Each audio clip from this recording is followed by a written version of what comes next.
Welcome to Electrified. It's your host, Dylan Loomis. Quick shout out to my new or updated patrons, Carl C. and Jeff S. Thank you for choosing to support the channel. Tomorrow morning, I'm having a medical procedure, so the chances of me uploading a video are looking 50-50. I'll be under anesthesia, so I may be out of it for a majority of the day. So if there's no upload tomorrow, that is why. To everyone that watched the interview yesterday and took a second to like the video, I just want to say thank you. This really does make a big difference for bringing guests back in the future and the ability to bring other guests in the future as well. So honestly, you guys are awesome. I really appreciate all the support, and hopefully you all took something away from the interview. Over the weekend, Elon was asked about DOJO, and he said, "We will phase in DOJO. We won't need to buy as many incremental GPUs next year." So they're not just going to cold turkey stop buying GPUs, but they'll slowly buy less. Elon also said, "Would be pretty wild if a car company made the most powerful supercomputer on Earth." DOJO is just Tesla's massive computer that, yes, it built itself to train the neural nets for autopilot and FSD. Now, here's what Karpathy said about the system last year. "For us, computer vision is the bread and butter of what we do and what enables autopilot. We need to master the data from the fleet and train massive neural nets and experiment a lot. In terms of flops, it's roughly the number 5 supercomputer in the world." Recently, Elon said now it might be in the 3rd spot globally. Either way though, don't forget this. The D1 chip in a flip chip BGA package. This was entirely designed by Tesla team internally, all the way from the architecture to GDS out and package. This chip is like a GPU level compute with a CPU level flexibility and twice the network chip level I/O bandwidth. What you just saw, the D1 chip, is really only the foundational level of the DOJO system. On top of that, you have other systems, you have a compute cluster, and you have software as well to get this thing up and running. The major takeaway here is that Tesla didn't just take some third-party chips, make some adjustments, and then build its own thing. This is a totally new design built from the ground up, first principles thinking. This perhaps is the biggest organic MCM in the chip industry. Multi-chip module. It was not easy to design this. There were no tools that existed. All the tools were croaking. Even our compute cluster couldn't handle it. Our engineers came up with different ways of solving this.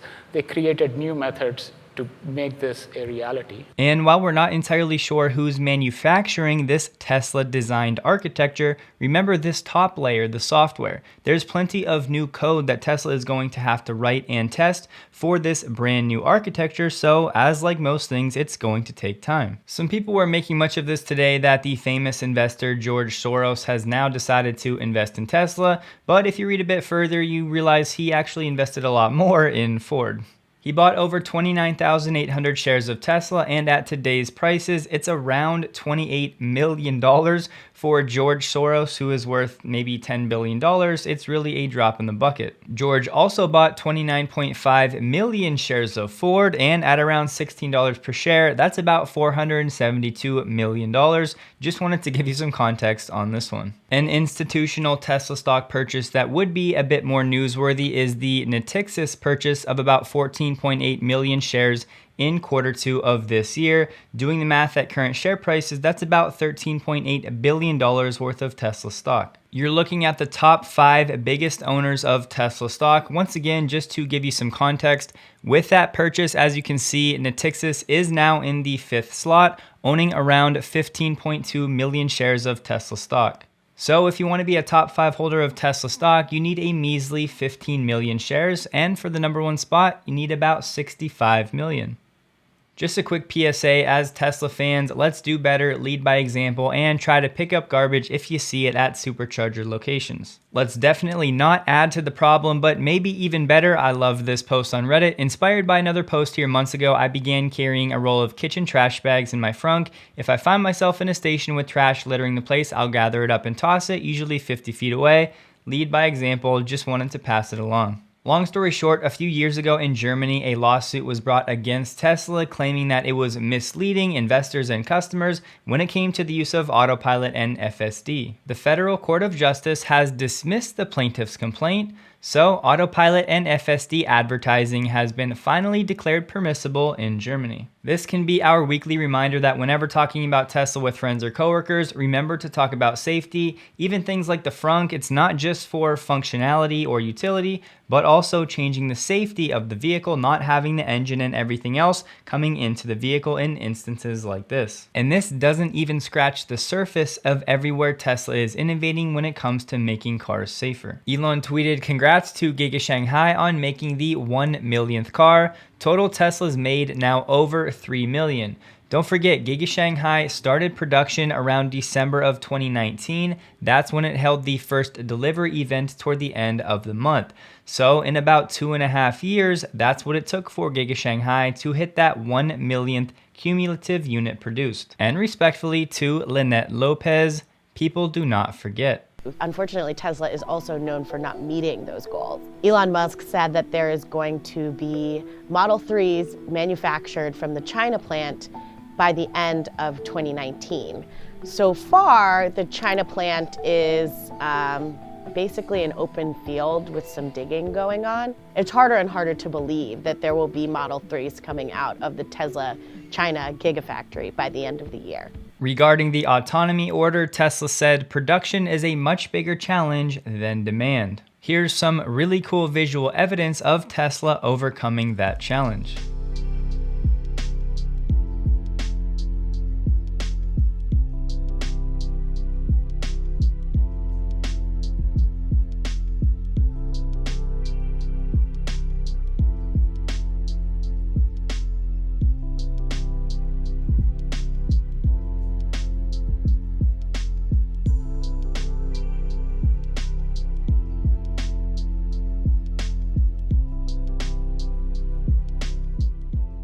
Elon shared some new thoughts in a Chinese publication, so I wanted to run through my biggest takeaways. Speaking of his multiple companies, he said the ultimate goal is to enhance the future of human life and create as much practical value for the world as possible. He talked about electrifying all transportation, including cars, planes, and ships.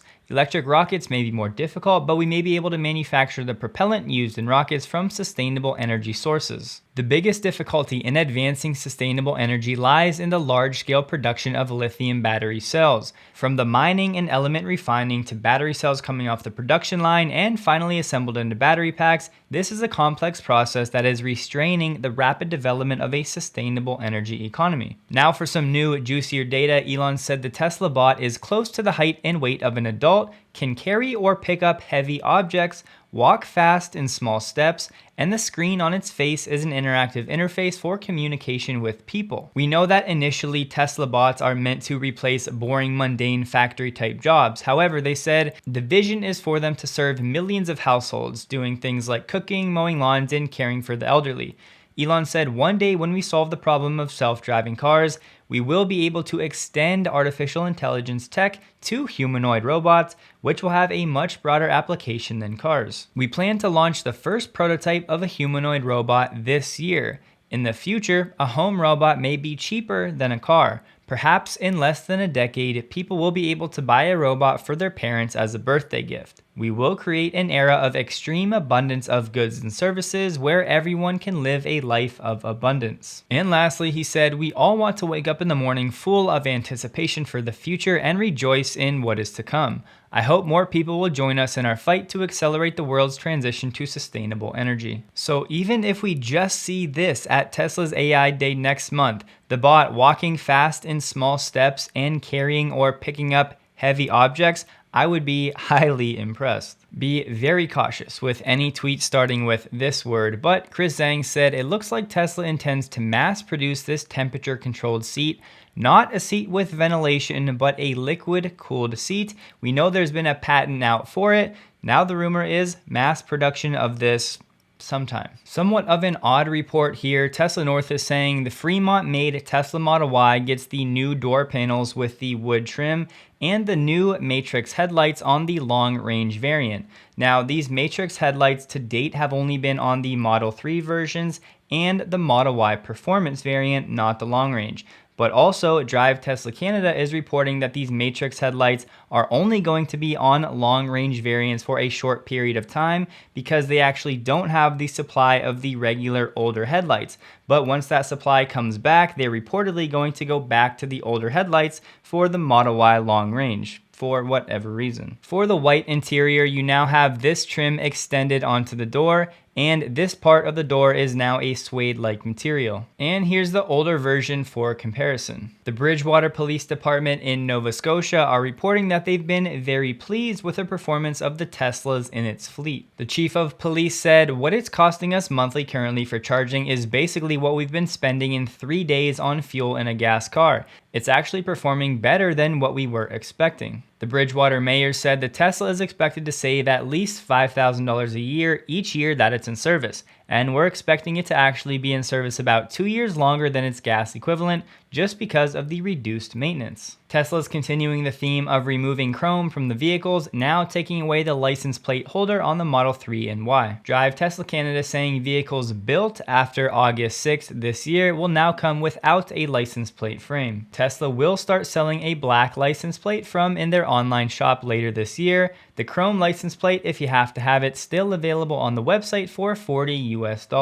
From Nikkei Asia, Panasonic is sending over some leaders to Giga Nevada to make some changes and bring over some of the latest technology from its home manufacturing. Panasonic is looking to boost the supply of batteries it's giving to Tesla by about 10% by 2024. Remember, this is different than the Panasonic factory coming to Kansas because this won't be operational until 2024 at the earliest. Panasonic is doing this by sending production supervisors from Japan to Giga Nevada to improve efficiency. By June, dozens of people had been sent to Gigafactory 1 in Nevada.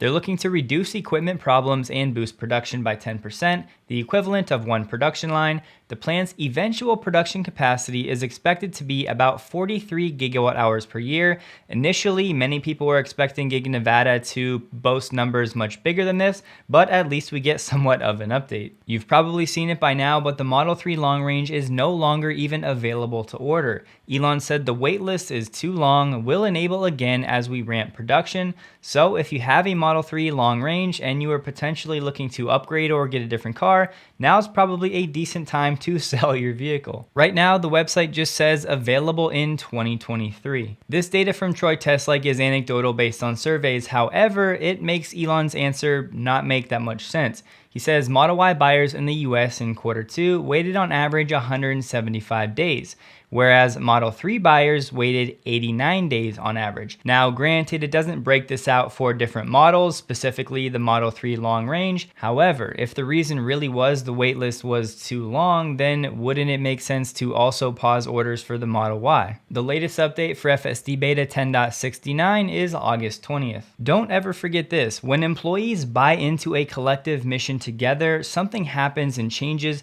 They feed off of the energy of each other, and they're just committed and they're passionate about something bigger than themselves, a huge competitive advantage for Tesla that many other companies really don't have. A big hurdle for autonomy in China has been met. China's first fully autonomous commercial robotaxi rides with no safety drivers are about to open for public passengers. The newly issued permits allow Baidu to charge for driverless rides within a 5 square mile area between 9 a.m. and 5 p.m.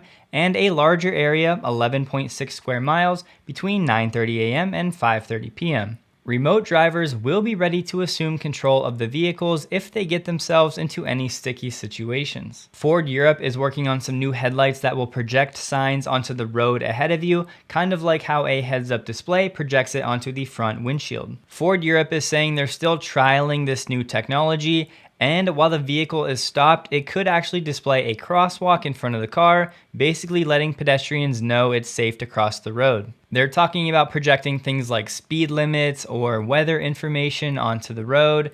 They could also have turn-by-turn navigation on the road ahead of you, or things like displaying the vehicle's width onto the road, ensuring that a driver doesn't try to sneak into a gap that's too small. Check this out. Saudi Aramco just posted $48.4 billion in quarterly net profit. This is the biggest quarterly adjusted profit of any listed company in the world, driven by high crude oil prices and production. For some context, Tesla did $53.8 billion in revenue for the entire year of 2021. Here we have Katie Porter and yes, Senator Warren supporting the FTC's new proposed crackdown on auto dealerships, which is great to see. I'll put the whole letter below. Just want to highlight they say, we're writing today in support of the FTC's proposal to protect consumers by banning auto dealers' abuse of junk fees, surprise fees, and bait and switch advertising tactics. Comes as no surprise, but a 2017 investigation found that dealerships frequently sold optional products as necessities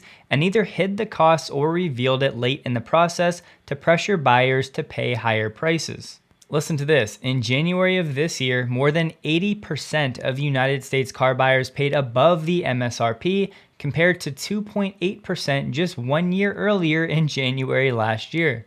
Speaking of inflation, they said an analysis of inflation indicators in the auto industry found that virtually all the price increase consumers experienced took place on the dealership side, meaning that dealerships have gotten away with enormous markups on the price of cars as they take advantage of reduced production and surging demand. Should say as they take advantage of the average consumer. As with most political posturing ahead of midterms, I'll believe it when I see it. Gary Black and his future fund have started a position in Rivian on Friday. Here you have it, buying Rivian 1,700 shares for about $67,000. And lastly, it looks like Tesla is expanding the supercharger locations where Starlink Wi-Fi is available. This is a list compiled by Drive Tesla Canada of all locations where a user has reported seeing Starlink at a supercharger. That'll do it for today. Please take a second to like the video if you did. Hope you guys have a wonderful day, and a huge thank you to all of my Patreon supporters.